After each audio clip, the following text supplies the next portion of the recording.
The Beast with 5 Fingers. Written by W.F. Harvey. Narrated by Edward E. French.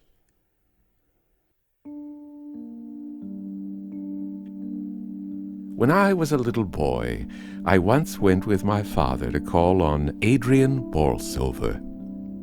I played on the floor with a black spaniel while my father appealed for a subscription. Just before we left, my father said, "Mr. Bolsover, may my son here shake hands with you? It will be a thing to look back upon with pride when he grows to be a man." I came up to the bed on which the old man was lying and put my hand in his, awed by the still beauty of his face. He spoke to me kindly and hoped that I should always try to please my father. Then he placed his right hand on my head and asked for a blessing to rest upon me. "Amen," said my father, and I followed him out of the room, feeling as if I wanted to cry, but my father was in excellent spirits. "That old gentleman, Jim," said he, "is the most wonderful man in the whole town. For 10 years he has been quite blind." "But I saw his eyes," I said. "They were ever so black and shiny. They weren't shut up like Nora's puppies. Can't he see at all?" And so I learnt for the first time that a man might have eyes that looked dark and beautiful and shining without being able to see. "Just like Mrs. Tomlinson has big ears," I said, "and can't hear at all except when Mr. Tomlinson shouts." "Jim," said my father, "it's not right to talk about a lady's ears. Remember what Mr. Bolsover said about pleasing me and being a good boy." That was the only time I saw Adrian Bolsover. I soon forgot about him and the hand which he laid in blessing on my head. But for a week I prayed that those dark, tender eyes might see. "His spaniel may have puppies," I said in my prayers, "and he will never be able to know how funny they look with their eyes, all closed up. Please let old Mr. Bolsover see." Adrian Bolsover, as my father had said, was a wonderful man. He came from an eccentric family. Bolsover's sons, for some reason, always seemed to marry very ordinary women, which perhaps accounted for the fact that no Bolsover had been a genius, and only one Bolsover had been mad. But they were great champions of little causes, generous patrons of odd sciences, founders of querulous sects, trustworthy guides to the bypath meadows of erudition. Adrian was an authority on the fertilization of orchids. He had held at one time the family living at Bolsover, Conyers, until a congenital weakness of the lungs obliged him to seek a less rigorous climate in the sunny south coast watering place where I had seen him. Occasionally he would relieve one or other of the local clergy. My father described him as a fine preacher who gave long and inspiring sermons from what many men would have considered unprofitable texts. An excellent proof, he would add, of the truth of the doctrine of direct verbal inspiration. Adrian Bolsover was exceedingly clever with his hands. His penmanship was exquisite. He illustrated all his scientific papers, made his own woodcuts, and carved the reredos that is at present the chief feature of interest in the church at Bolsover, Conyers. He had an exceedingly clever knack in cutting silhouettes for young ladies and paper pigs and cows for little children, and made more than one complicated wind instrument of his own devising. When he was 50 years old, Adrian Bolsover lost his sight. In a wonderfully short time, he had adapted himself to the new conditions of life. He quickly learned to read Braille. So marvelous indeed was his sense of touch that he was still able to maintain his interest in botany. The mere passing of his long, supple fingers over a flower was sufficient means for its identification, though occasionally he would use his lips. I have found several letters of his among my father's correspondence. In no case was there anything to show that he was afflicted with blindness, and this in spite of the fact that he exercised undue economy in the spacing of lines. Towards the close of his life, the old man was credited with powers of touch that seemed almost uncanny. It has been said that he could tell at once the color of a ribbon placed between his fingers. My father would neither confirm nor deny the story. 1. Adrian Bolsover was a bachelor. His elder brother George had married late in life, leaving one son, Eustace, who lived in the gloomy Georgian mansion at Bolsover, Conyers, where he would work undisturbed in collecting material for his great book on heredity. Like his uncle, he was a remarkable man. The Bolsovers had always been born naturalists, but Eustace possessed in a special degree the power of systematizing knowledge. He had received his university education in Germany, and then, after postgraduate work, in Vienna and Naples, had traveled for 4 years in South America and the East, getting together a huge store of material for a new study into the processes of variation. He lived alone at Bolsover, Conyers, with Saunders, his secretary, a man who bore a somewhat dubious reputation in the district, but whose powers as a mathematician, combined with his business abilities, were invaluable to Eustace. Uncle and nephew saw little of each other. The visits of Eustace were confined to a week in the summer or autumn, long weeks that dragged almost as slowly as the bath chair in which the old man was drawn along the sunny seafront. In their way the two men were fond of each other, though their intimacy would doubtless have been greater had they shared the same religious views. Adrian held to the old-fashioned evangelical dogmas of his early manhood. His nephew, for many years, had been thinking of embracing Buddhism. Both men possessed, too, the reticence the Bolsovers had always shown, and which their enemies sometimes called hypocrisy. With Adrian it was a reticence as to the things he had left undone, but with Eustace it seemed that the curtain which he was so careful to leave undrawn hid something more than a half-empty chamber. 2 years before his death, Adrian Bolsover developed, unknown to himself, the not uncommon power of automatic writing. Eustace made the discovery by accident. Adrian was sitting reading in bed, the forefinger of his left hand tracing the braille characters, when his nephew noticed that a pencil the old man held in his right hand was moving slowly along the opposite page. He left his seat in the window and sat down beside the bed. The right hand continued to move, and now he could see plainly that they were letters and words which it was forming. Adrian Bolsover, wrote the hand.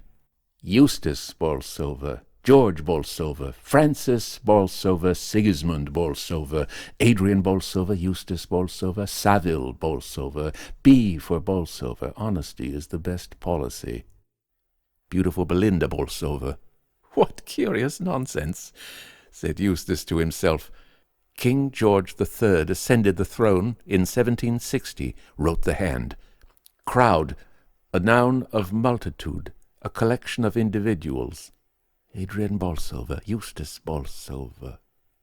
It seems to me, said his uncle, closing the book, that you had much better make the most of the afternoon sunshine and take your walk now. I think perhaps I will, Eustace answered, and picked up the volume. I won't go far, and when I come back I can read to you those articles in Nature about which we were speaking. He went along the promenade, but stopped at the first shelter, and, seating himself in the corner best protected from the wind, he examined the book at leisure. Nearly every page was scored with a meaningless jungle of pencil marks, rows of capital letters, short words, long words, complete sentences, copybook tags. The whole thing, in fact, had the appearance of a copybook, and on a more careful scrutiny Eustace thought that there was ample evidence to show that the handwriting at the beginning of the book, good though it was not nearly so good as the handwriting at the end. He left his uncle at the end of October, with a promise to return in early December. It seemed to him quite clear that the old man's power of automatic writing was developing rapidly, and for the first time he looked forward to a visit that combined duty with interest. But on his return he was at first disappointed. His uncle, he thought, looked older. He was listless, too, preferring others to read to him, and dictating nearly all his letters. Not until the day before he left had Eustace an opportunity of observing Adrian Bolsover's new-found faculty. The old man, propped up in bed with pillows, had sunk into a light sleep.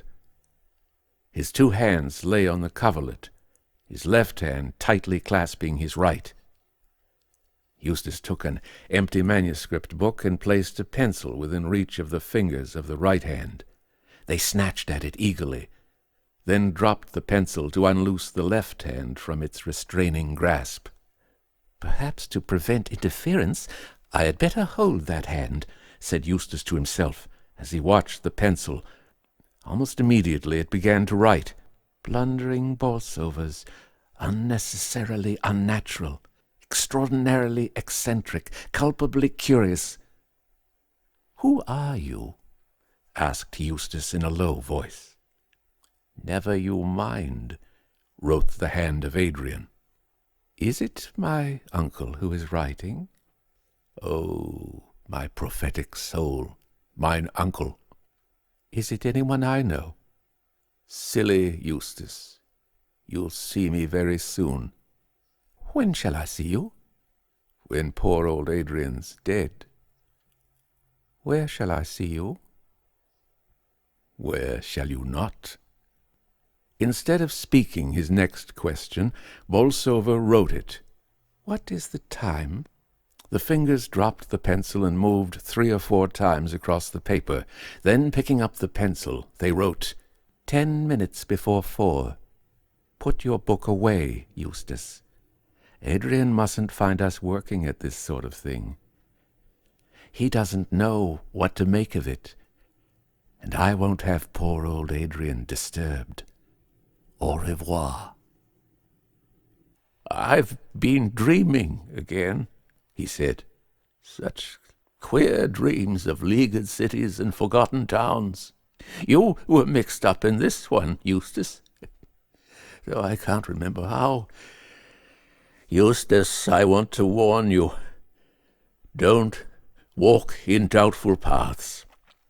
Choose your friends well.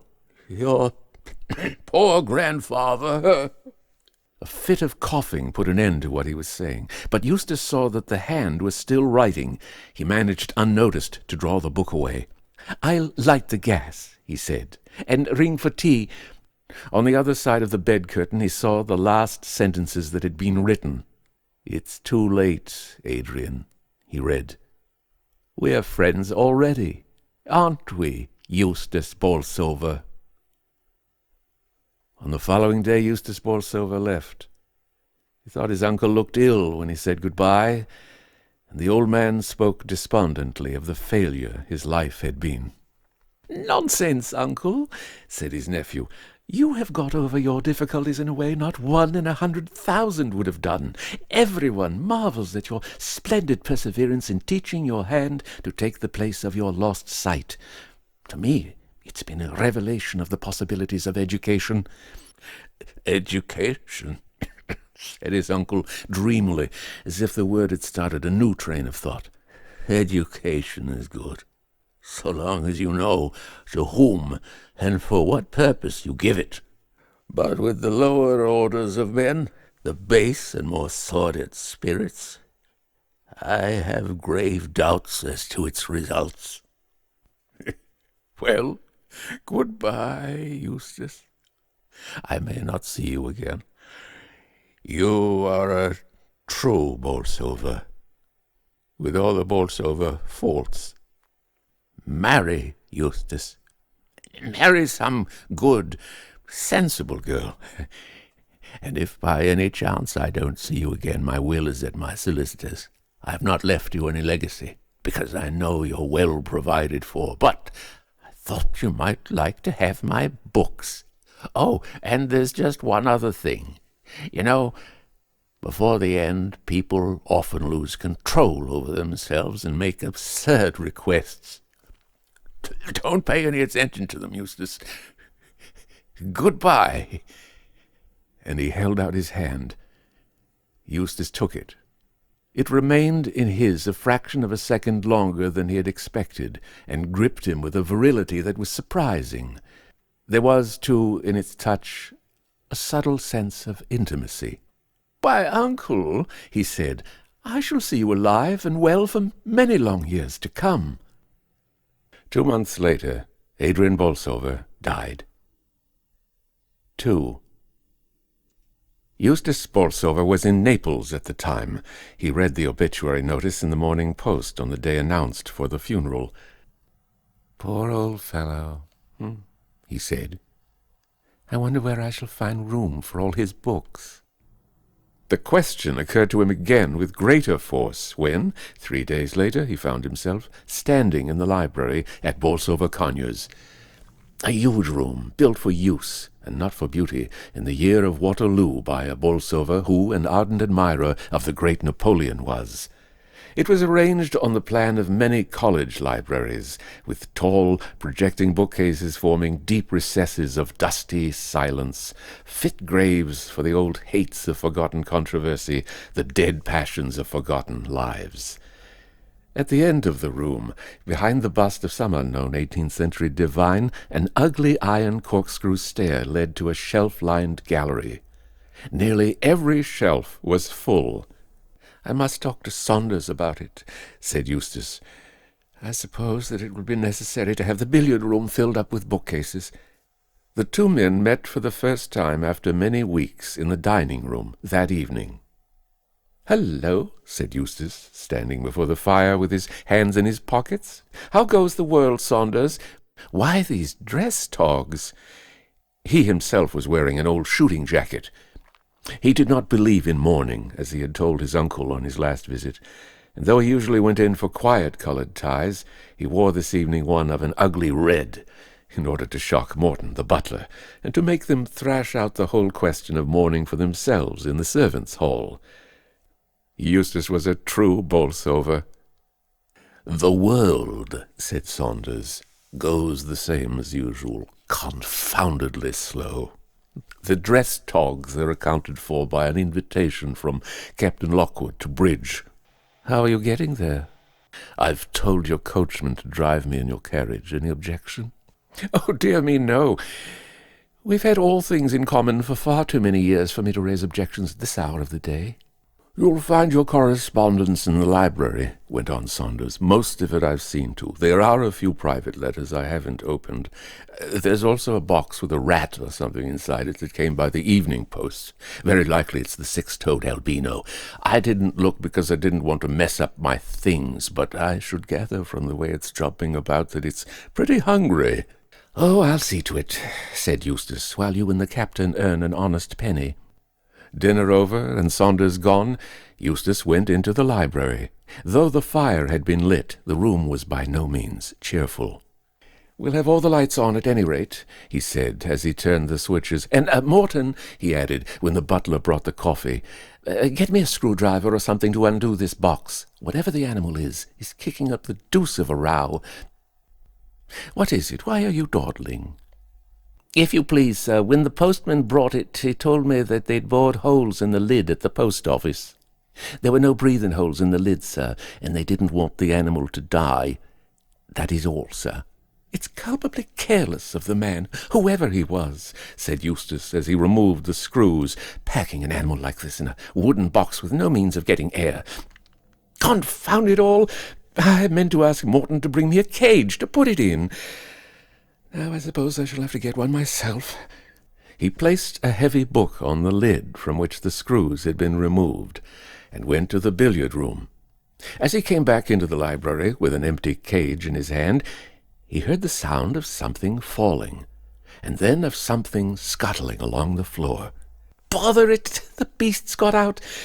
How in the world am I to find it again in this library?" The search for it did indeed seem hopeless. He tried to follow the sound of the scuttling in one of the recesses where the animal seemed to be running behind the books and the shelves, but it was impossible to locate it. Eustace resolved to go on quietly reading. Very likely the animal might gain confidence and show itself. Saunders seemed to have dealt in his usual methodical manner with most of the correspondence. There were still the private letters. What was that? 2 sharp clicks, and the lights in the hideous candelabra that hung from the ceiling suddenly went out. "I wonder if something has gone wrong with the fuse," said Eustace, as he went to the switches by the door. Then he stopped. There was a noise at the other end of the room, as if something was crawling up the iron corkscrew stair. "If it's gone into the gallery," he said, "well and good." He hastily turned on the lights, crossed the room, and climbed up the stair. But he could see nothing. His grandfather had placed a little gate at the top of the stair, so that children could run and romp in the gallery without fear of accident. This Eustace closed, and having considerably narrowed the circle of his search, returned to his desk by the fire. How gloomy the library was! There was no sense of intimacy about the room. The few busts that an 18th-century Bolsover had brought back from the Grand Tour might have been in keeping in the old library. Here they seemed out of place. They made the room feel cold, in spite of the heavy red damask curtains and the great gilt cornices. With a crash, 2 heavy books fell from the gallery to the floor. Then, as Bolsover looked, another, and yet another. "Very well. You'll starve for this, my beauty," he said. "We'll do some little experiments on the metabolism of rats deprived of water. Go on, chuck them down. I think I've got the upper hand." He turned once again to his correspondence. The letter was from the family solicitor. It spoke of his uncle's death, and of the valuable collection of books that had been left to him in the will. "There was one request," he read, "which certainly came as a surprise to me. As you know, Mr. Adrian Bolsover had left instructions that his body was to be buried in as simple a manner as possible at Eastbourne. He expressed a desire that there should be neither wreaths nor flowers of any kind, and hoped that his friends and relatives would not consider it necessary to wear mourning. The day before his death we received a letter cancelling these instructions. He wished his body to be embalmed. He gave us the address of the man we were to employ, Pennifer, Ludgate Hill, with orders that his right hand was to be sent to you, stating that it was your special request. The other arrangements as to the funeral remained unaltered." "Good Lord," said Eustace. "What in the world was the old boy driving at? And what in the name of all that's holy is that?" Someone was in the gallery. Someone had pulled the cord attached to one of the blinds, and it had rolled up with a snap. Someone must be in the gallery, for a second blind did the same. Someone must be walking round the gallery, for one after the other the blinds sprang up, letting in the moonlight. "I haven't got to the bottom of this yet," said Eustace, "but I will do before the night is very much older." And he hurried up the corkscrew stair. He had just got to the top when the lights went out a second time, and he heard again the scuttling along the floor. Quickly he stole on tiptoe in the dim moonshine in the direction of the noise, feeling as he went for one of the switches. His fingers touched the metal knob at last. He turned on the electric light. About 10 yards in front of him, crawling along the floor, was a man's hand. Eustace stared at it in utter astonishment. It was moving quickly, in the manner of a geometer caterpillar. The fingers humped up one moment, flattened out the next. The thumb appeared to give a crab-like motion to the whole. While he was looking, too surprised to stir, the hand disappeared round the corner. Eustace ran forward. He no longer saw it, but he could hear it as it squeezed its way behind the books on one of the shelves. A heavy volume had been displaced. There was a gap in the row of books where it had got in. In his fear lest it should escape him again, he seized the first book that came into his hand and plugged it into the hole. Then, emptying 2 shelves of their contents, he took the wooden boards and propped them up in front to make his barrier doubly sure. "I wish Saunders was back," he said. "One can't tackle this sort of thing alone." It was after 11, and there seemed little likelihood of Saunders returning before 12. He did not dare leave the shelf unwatched, even to run downstairs to ring the bell. Morton, the butler, often used to come round about 11 to see that the windows were fastened, but he might not come. Eustace was thoroughly unstrung. At last he heard steps down below. "Morton!" he shouted. "Morton!" "Sir?" "Has Mr. Saunders got back yet?" "Not yet, sir." "Well, bring me some brandy, and hurry up about it." "I'm up here in the gallery, you duffer." "Thanks," said Eustace, as he emptied the glass. "Don't go to bed yet, Morton. There are a lot of books that have fallen down by accident. Bring them up and put them back in their shelves." Morton had never seen a Bolsover in so talkative a mood as on that night. "Here," said Eustace, when the books had been put back and dusted. "You might hold up these boards for me, Morton. That beast in the box has got out, and I've been chasing it all over the place. I think I can hear it chawing at the books, sir. They're not valuable, I hope." "I think that's the carriage, sir. I'll go and call Mr. Saunders." It seemed to Eustace that he was away for 5 minutes, but it could hardly have been more than 1 when he returned with Saunders. "All right, Morton, you can go now. I'm up here, Saunders." "What's all the row?" asked Saunders, as he lounged forward with his hands in his pockets. The luck had been with him all the evening. He was completely satisfied, both with himself and with Captain Lockwood's taste in wines. "What's the matter? You look to me to be in an absolute blue funk." "That old devil of an uncle of mine," began Eustace. "Oh, I can't explain it all. It's his hand that's been playing old Harry all the evening, but I've got it cornered behind these books. You've got to help me catch it." "What's up with you, Eustace? What's the game?" "It's no game, you silly idiot. If you don't believe me, take out one of those books and put your hand in and feel." "All right," said Saunders. "But wait till I've rolled up my sleeve. The accumulated dust of centuries, eh?" He took off his coat, knelt down, and thrust his arm along the shelf. "There's something there, right enough," he said. "It's got a funny stumpy end to it, whatever it is, and nips like a crab. Oh, no, you don't." He pulled his hand out in a flash.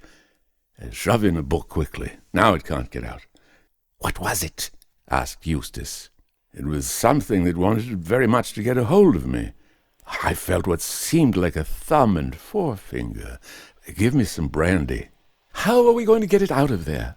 "What about a landing net?" "No good. It would be too smart for us. I tell you, Saunders, it can cover the ground faster than I can walk. But I think I see how we can manage it. The 2 books at the end of the shelf are big ones that go right back against the wall. The others are very thin. I'll take out one at a time, and you slide the rest along until we have it squashed between the end 2. It certainly seemed to be the best plan. One by one they took out the books. The space behind grew smaller and smaller. There was something in it that was certainly very much alive. Once they caught sight of fingers pressing outward for a way of escape. At last they had it pressed between the 2 big books. "There's muscle there, if there isn't flesh and blood," said Saunders, as he held them together. "It seems to be a hand right enough, too. I suppose this is some sort of infectious hallucination. I've read about such cases before." "Infectious? Fiddlesticks!" said Eustace, his face white with anger. "Bring the thing downstairs. We'll get it back in the box." It was not altogether easy, but they were successful at last. "Drive in the screws," said Eustace. "We won't run any risks.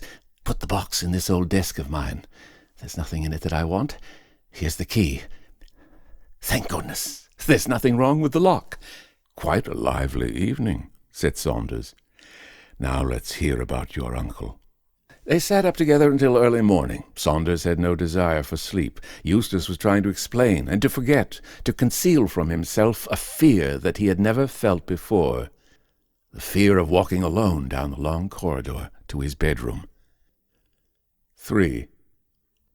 "Whatever it was," said Eustace to Saunders on the following morning, "I propose that we drop the subject. There's nothing to keep us here for the next 10 days. We'll motor up to the lakes and get some climbing." "And see nobody all day and sit bored to death with each other every night. Not for me, thanks." "Why not run up to town?" "Run's the exact word in this case, isn't it? We're both in such a blessed funk. Pull yourself together, Eustace, and let's have another look at the hand." "As you like," said Eustace. "There's the key." They went into the library and opened the desk. The box was as they had left it on the previous night. "What are you waiting for?" said Eustace. "I'm waiting for you to volunteer to open the lid. However, since you seem to funk it, allow me. There doesn't seem to be the likelihood of any rumpus this morning, at all events."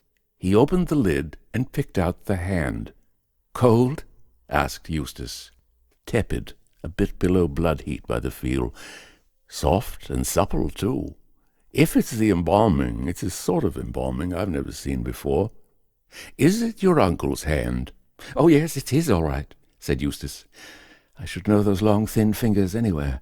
Put it back in the box, Saunders. Never mind about the screws. I'll lock the desk so that there'll be no chance of its getting out. We'll compromise by motoring up to town for a week. If we get off soon after lunch, we ought to be in Grantham or Stamford by night." "Right," said Saunders. "And tomorrow? Oh, well, by tomorrow we shall have forgotten all about this beastly thing." If when the morrow came they had not forgotten, it was certainly true that by the end of the week they were able to tell a very vivid ghost story at the little supper Eustace gave on Halloween. "You don't want us to believe that it's true, Mr. Bolsover?" "How perfectly awful! I'll take my oath on it, and so would Saunders here. Wouldn't you, old chap?" "Any number of oaths," said Saunders. "It was a long, thin hand, you know, and it gripped me just like that." "Don't, Mr. Saunders, don't! How perfectly horrid! Now tell us another one, do. Only a really creepy one, please." "Here's a pretty mess," said Eustace on the following day as he threw a letter across the table to Saunders. "It's your affair, though. Mrs. Merritt, if I understand it, gives a month's notice." "Oh, that's quite absurd on Mrs. Merritt's part," Saunders replied. "She doesn't know what she's talking about. Let's see what she says." "Dear Sir," he read, "this is to let you know that I must give you a month's notice as from Tuesday the 13th. For a long time I felt the place too big for me. But when Jane Parford and Emma Laidlaw go off with scarcely as much as an 'if you please,' after frightening the wits out of the other girls, so they can't turn down a room by themselves or walk down the stairs for fear of treading on half-frozen toads or hearing it run along the passages at night, all I can say is that it's no place for me. So I must ask you, Mr. Bolsover, sir, to find a new housekeeper that has no objection to large and lonely houses, which some people do say, not that I believe them for a minute, my poor mother always having been a Wesleyan, are haunted. Yours faithfully, Elizabeth Merritt. P.S. I should be obliged if you would give my respects to Mr. Saunders. I hope he won't run no risks with his cold." "Saunders," said Eustace, "you've always had a wonderful way with you in dealing with servants. You mustn't let poor old Merritt go." "Of course she shan't go," said Saunders. "She's probably only angling for a rise in salary. I'll write to her this morning." "No, there's nothing like a personal interview. We've had enough of town. We'll go back tomorrow, and you must work your cold for all it's worth. Don't forget that it's got onto the chest and will require weeks of feeding up and nursing." "All right. I think I can manage Mrs. Merritt." But Mrs. Merritt was more obstinate than he had thought. She was very sorry to hear of Mr. Saunders's cold, and how he lay awake all night in London coughing. Very sorry indeed. She'd change his room for him gladly, and get the south room aired. And wouldn't he have a basin of hot bread and milk last thing at night? But she was afraid that she would have to leave at the end of the month.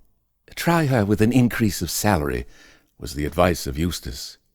It was no use. Mrs. Merritt was obdurate, though she knew of a Mrs. Handyside, who had been housekeeper to Lord Gargrave, who might be glad to come at the salary mentioned. "What's the matter with the servants, Morton?" asked Eustace that evening when he brought the coffee into the library. "What's all this about Mrs. Merritt wanting to leave?" "If you please, sir, I was going to mention it myself. I have a confession to make, sir. When I found your note asking me to open that desk and take out the box with the rat, I broke the lock as you told me.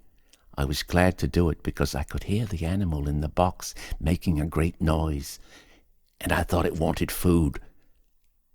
So I took it out of the box, sir, and got a cage, and was going to transfer it when the animal got away." "What in the world are you talking about? I never wrote any such note." Excuse me, sir. It was the note I picked up here on the floor on the day you and Mr. Saunders left. I have it in my pocket now." It certainly seemed to be in Eustace's handwriting. It was written in pencil, and began somewhat abruptly. "Get a hammer, Morton," he read. or some other tool and break open the lock in the old desk in the library. Take out the box that is inside. You need not do anything else. The lid is already open. Eustace Bolsover. And you opened the desk? Yes, sir. And as I was getting the cage ready, the animal hopped out. What animal? The animal inside the box, sir. What did it look like? Well, sir, I couldn't tell you, said Morton nervously.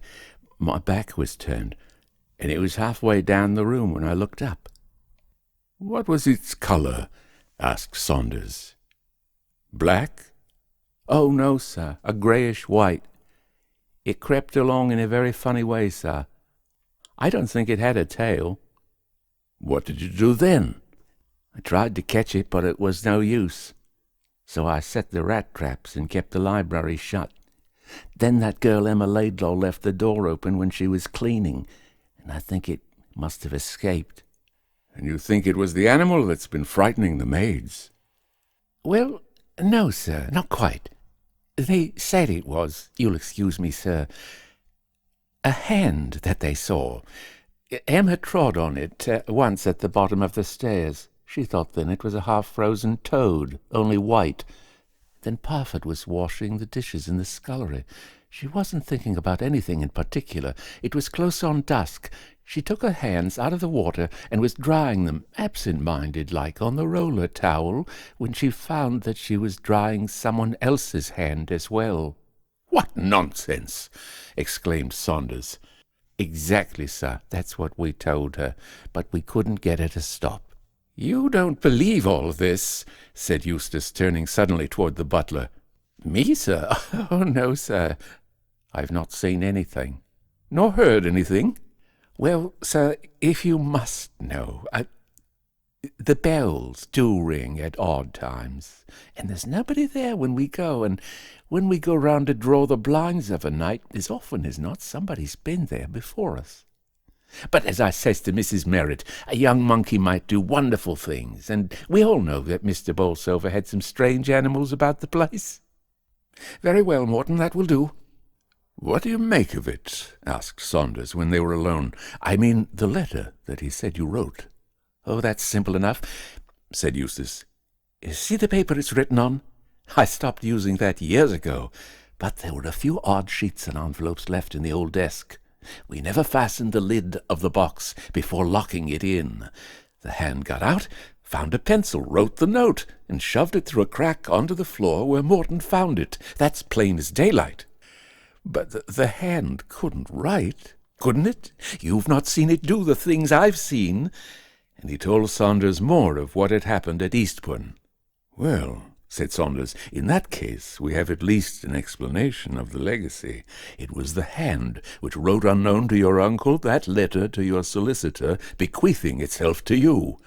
Your uncle had no more to do with that request than I. In fact, it would seem that he had some idea of this automatic writing, and feared it."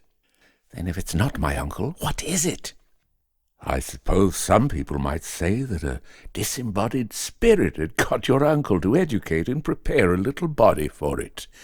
Now it's got into that little body, and it's off on its own." "Well, what are we to do?" "We'll have to keep our eyes open," said Saunders, "and try to catch it. If we can't do that, we shall have to wait till the bally clockwork runs down. After all, if it's flesh and blood, it can't live forever." For 2 days nothing happened. Then Saunders saw it sliding down the banister in the hall. He was taken unawares and lost a full second before he started in pursuit, only to find that the thing had escaped him.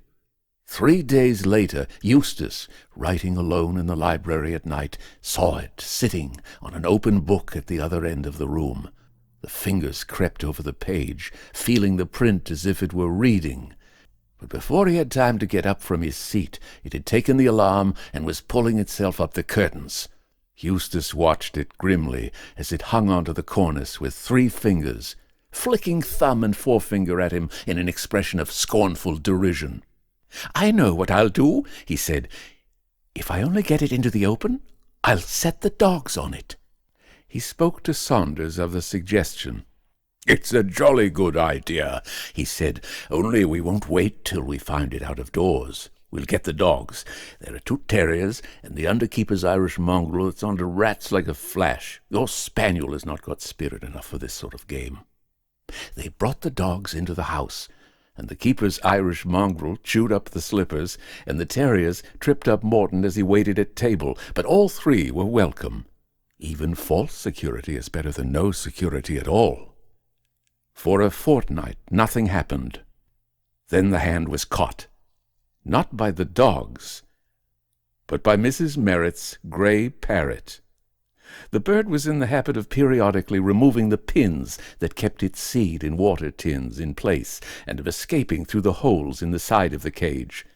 When once at liberty, Peter would show no inclination to return, and would often be about the house for days. Now, after 6 consecutive weeks of captivity, Peter had again discovered a new means of unloosing his bolts, and was at large, exploring the tapestried forests of the curtains, and singing songs in praise of liberty from cornice and picture rail. "It's no use your trying to catch him," said Eustace to Mrs. Merritt as she came into the study one afternoon towards dusk with a step-ladder. "You would much better leave Peter alone. Starve him into surrender, Mrs. Merritt. And don't leave bananas and seed about for him to peck at when he fancies he's hungry. You're far too soft-hearted." "Well, sir, I see that he's right out of reach now on that picture rail, so if you wouldn't mind closing the door, sir, when you leave the room, I'll bring his cage in tonight and put some meat inside it. He's that fond of meat, though it does make him pull his feathers out to suck the quills. They do say that if you cook—" "Never mind, Mrs. Merritt," said Eustace, who was busy writing. "That will do. I'll keep an eye on the bird."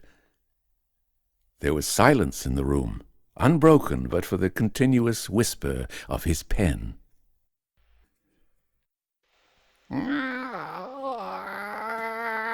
"Scratch poor Peter," said the bird.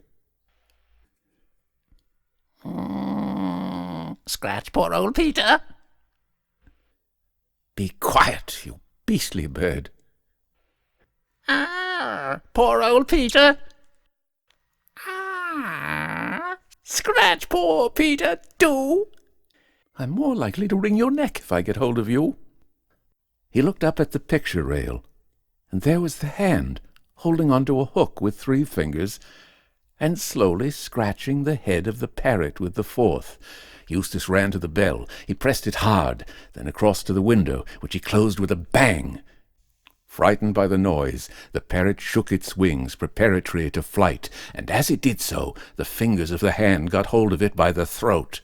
There was a shrill scream from Peter as he fluttered across the room, wheeling round in circles that ever descended, borne down under the weight that clung to him. The bird dropped at last quite suddenly, and Eustace saw fingers and feathers rolled into an inextricable mass on the floor. The struggle abruptly ceased as finger and thumb squeezed the neck. The bird's eyes rolled up to show the whites, and there was a faint, half-choked gurgle. But before the fingers had time to loose their hold, Eustace had them in his own. "Send Mr. Saunders here at once," he said to the maid who came in answer to the bell. "Tell him I want him immediately." Then he went with the hand to the fire. There was a ragged gash across the back where the bird's beak had torn it, but no blood oozed from the wound. He noticed with disgust that the nails had grown long and discolored. "I'll burn the beastly thing," he said, but he could not burn it. He tried to throw it into the flames, but his own hands, as if restrained by some old primitive feeling, would not let him. And so Saunders found him pale and irresolute, with the hand still clasped tightly in his fingers. "I've got it at last," he said in a tone of triumph. "Good. Let's have a look at it." "Not when it's loose. Get me some nails and a hammer and a board of some sort." "Can you hold it all right?" "Yes, the thing's quite limp.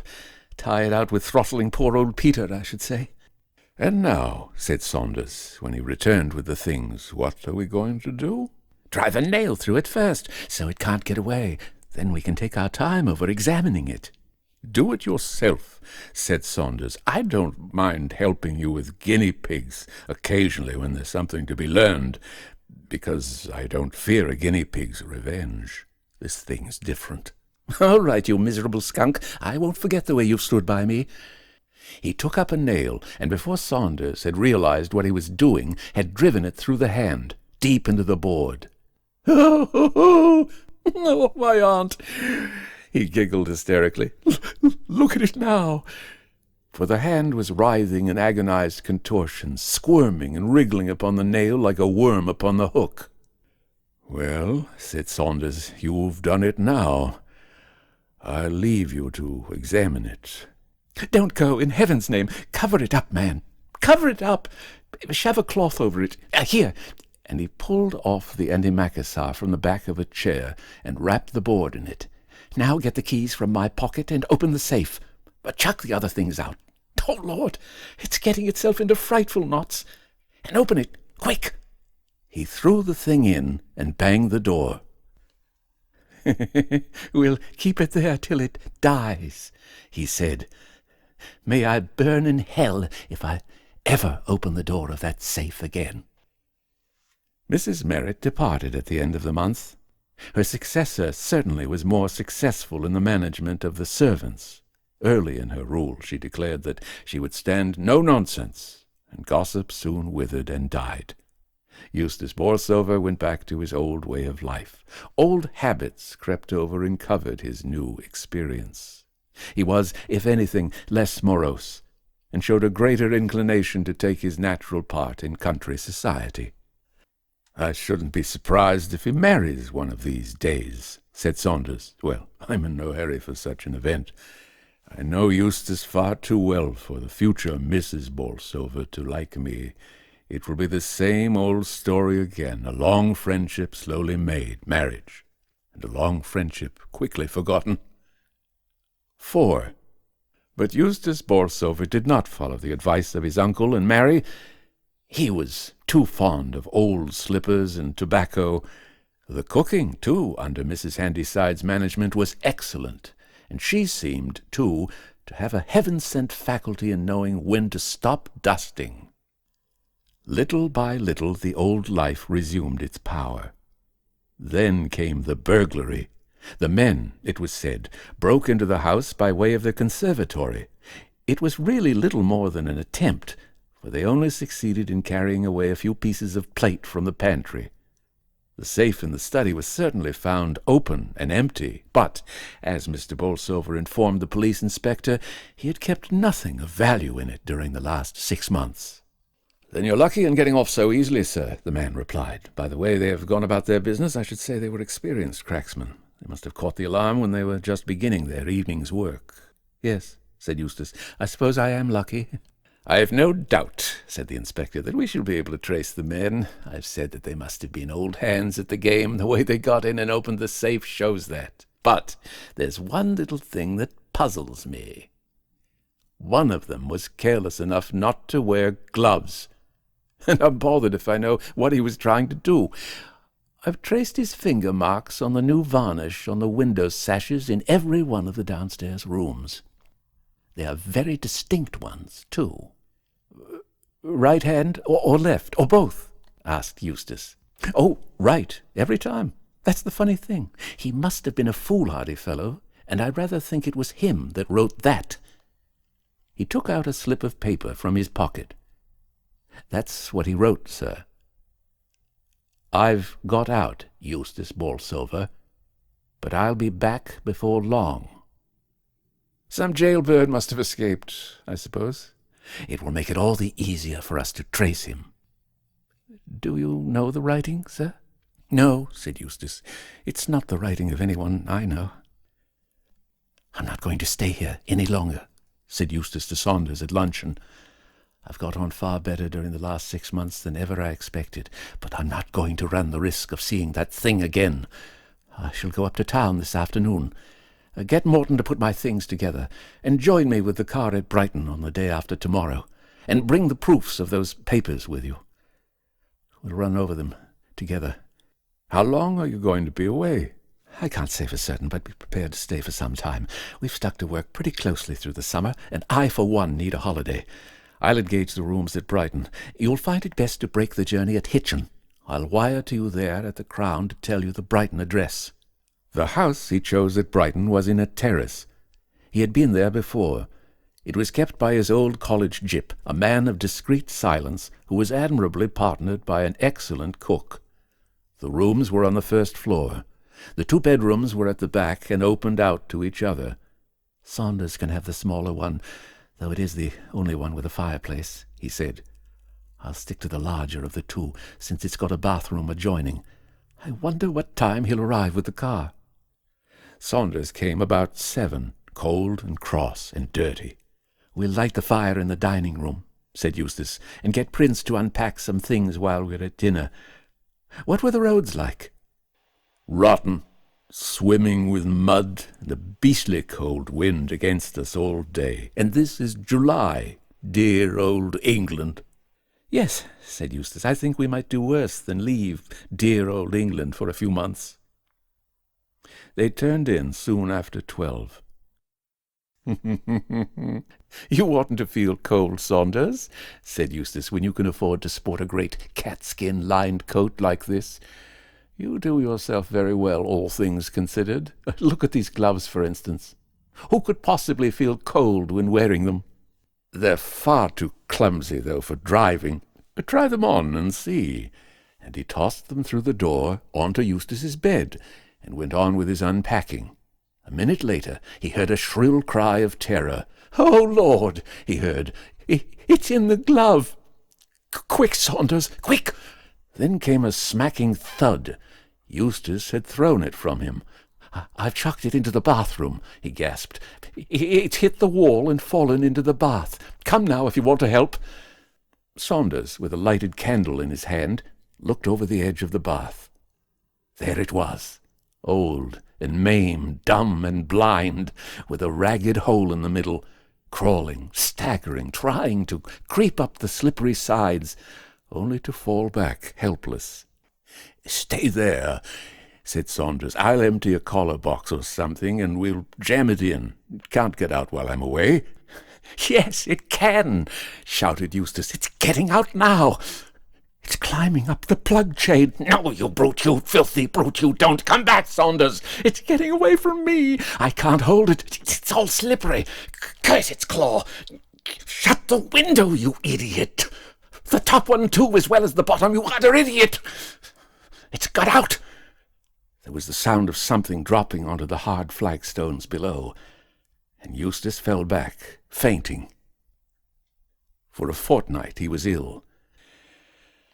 "I don't know what to make of it," the doctor said to Saunders. "I can only suppose that Mr. Bolsover has suffered some great emotional shock. You'd better let me send someone to help you nurse him, and by all means indulge that whim of his never to be left alone in the dark. I would keep a light burning all night if I were you. But he must have more fresh air. It's perfectly absurd, this hatred of open windows." Eustace, however, would have no one with him but Saunders. "I don't want the other men," he said. "They'd smuggle it in somehow. I know they would." "Don't worry about it, old chap. This sort of thing can't go on indefinitely.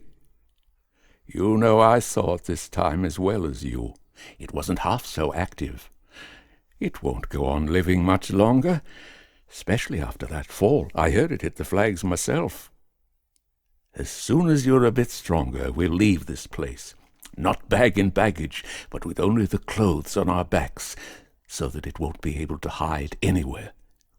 We'll escape it that way. We won't give any address, and we won't have any parcels sent after us. Cheer up, Eustace. You'll be well enough to leave in a day or 2. The doctor says I can take you out in a chair tomorrow." "What have I done?" asked Eustace.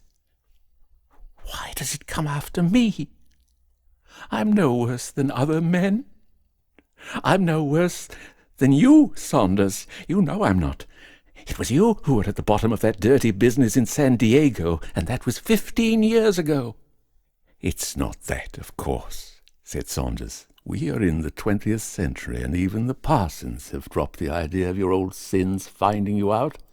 Before you caught the hand in the library, it was filled with pure malevolence, to you and all mankind. After you spiked it through with that nail, naturally, it forgot about other people and concentrated its attention on you. It was shut up in the safe, for nearly 6 months. That gives plenty of time for thinking of revenge.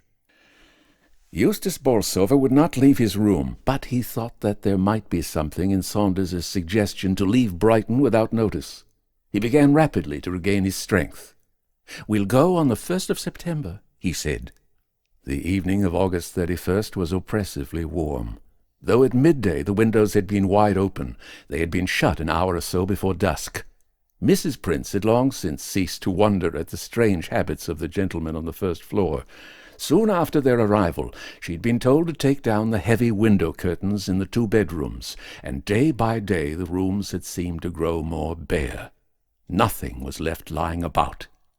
"Mr. Bolsover doesn't like to have any place where dirt can collect," Saunders had said as an excuse. "He likes to see into all the corners of the room." "Couldn't I open the window just a little?" he said to Eustace that evening. "We're simply roasting in here, "No, leave well alone. We're not a couple of boarding-school misses fresh from a course of hygiene lectures. Get the chessboard out." They sat down and played. At 10 o'clock, Mrs. Prince came to the door with a note. "I am sorry I didn't bring it before," she said, "but it was left in the letter-box."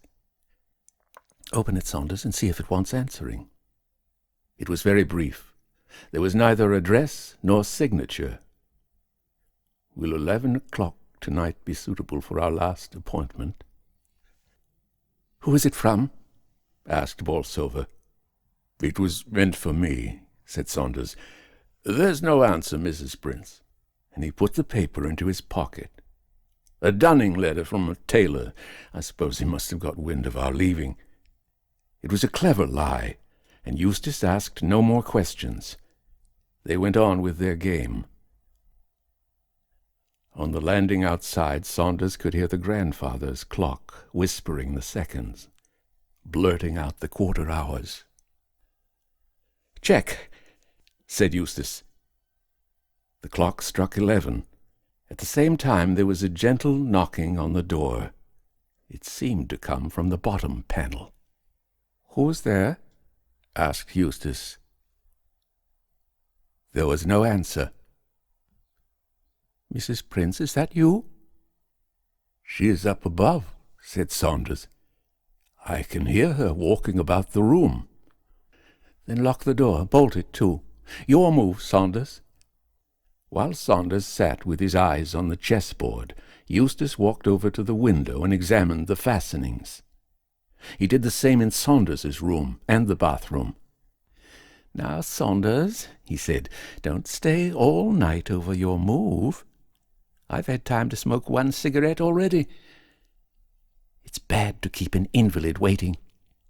There's only one possible thing for you to do." "What was that?" "The ivy blowing against the window. There, it's your move now, Eustace." "It wasn't the ivy, you idiot. It was someone tapping at the window." And he pulled up the blind. On the other side of the window, clinging to the sash, was the hand.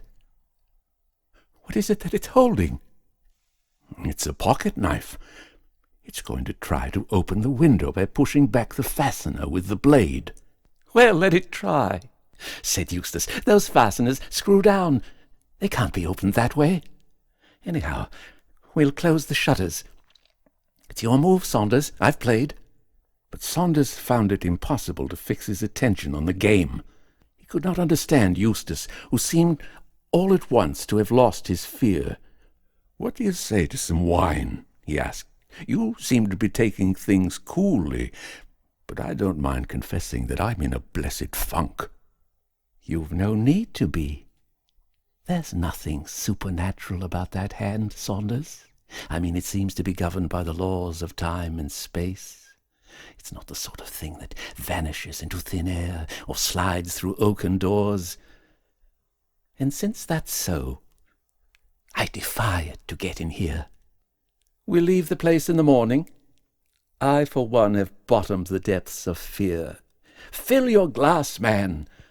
The windows are all shuttered. The door is locked and bolted. Pledge me my Uncle Adrian. Drink, man! What are you waiting for? What are you waiting for? Saunders was standing with his glass half raised. It can get in, he said hoarsely. It can get in. We've forgotten. There's the fireplace in my bedroom. It will come down the chimney. Quick, said Eustace as he rushed into the other room. We haven't a minute to lose. What can we do? Light the fire, Saunders. Give me a match, quick.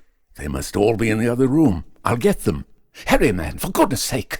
Look in the bookcase. Look in the bathroom. Here, come and stand here. I'll look. Be quick, shouted Saunders. I can hear something. Then plug a sheet from your bed up the chimney. No, here's a match. He had found one at last that had slipped through a crack in the floor. Is the fire laid? Good, but it may not burn. I know. The oil from that old reading lamp and this cotton wool. Now the match. Quick! Pull the sheet away, you fool. We don't want it now. There was a great roar from the grate as the flames shot up. Saunders had been a fraction of a second too late with the sheet. The oil had fallen onto it. It, too, was burning. The whole place will be on fire, cried Eustace as he tried to beat out the flames with a blanket. It's no good. I can't manage it. You must open the door, Saunders, and get help. Saunders ran to the door and fumbled with the bolts. The key was stiff in the lock. Hurry, shouted Eustace. The whole place is ablaze. The key turned in the lock at last. For half a second Saunders stopped to look back. Afterwards he could never be quite sure as to what he had seen. But at the time, he thought that something black and charred was creeping slowly, very slowly, from the mass of flames towards Eustace Bolsover. For a moment he thought of returning to his friend, but the noise and the smell of the burning sent him running down the passage, crying, "Fire! Fire!" He rushed to the telephone to summon help and then back to the bathroom. He should have thought of that before, for water. As he burst open the bedroom door, there came a scream of terror which ended suddenly, and then the sound of a heavy fall.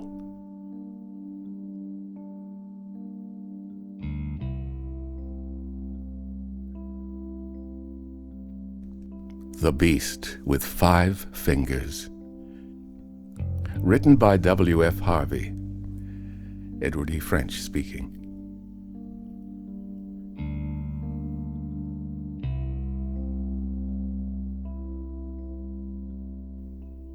A copyright exists on all audiobooks recorded by Edward E. French.